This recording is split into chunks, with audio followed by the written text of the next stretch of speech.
School बसमधून प्रवास करणाऱ्या चिमुकल्यांसोबत बस ड्रायव्हरनं अश्लील चाळी केल्याचा धक्कादायक प्रकार पुण्यामध्ये घडलाय। पुण्यातील वानवडी परिसरामध्ये 30 सप्टेंबर रोजी ही घटना घडली आहे। या प्रकरणी संजय जेटिंग रेड्डी या 45 वर्षीय बस ड्रायव्हरला ताब्यात घेण्यात आलंय।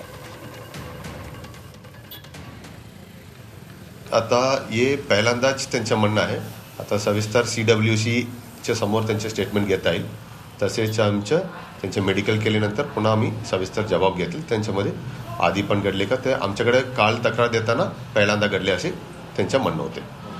सर, आणखीन काही मुली असण्याची शक्यता आहे, त्या दृष्टीने आपण काही तपास करतोय।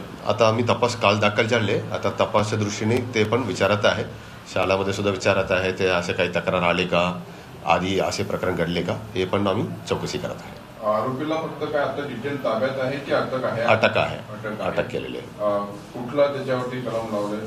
पोक्सोचे कलम लावलेले आहे। सर, आणि जर स्कूल बस असेल तर अशा स्कूल बसेसमधून आपल्या शासकीय एक नियम असा आहे की जर विद्यार्थिनी वाहतूक होत असेल तर महिला मदतनीस स्कूलमध्ये असायला हवी। मग या स्कूल बसमध्ये महिला मदतनीस होती का? नसेल तर स्कूल ऍडमिनिस्ट्रेशन वरती तुम्ही कारवाई करणार? ते आम्ही ते सगळ्या अँगलमध्ये आम्ही चेक करत आहे। ते महिला मदतनीस होते का त्या दिवशी, तसेच शाळांच्या त्यांच्यामध्ये स्वतःच्या आहे का, त्यांनी भाड्यामध्ये घेतले का, हे सर्व भाग आता तपास करत आहे।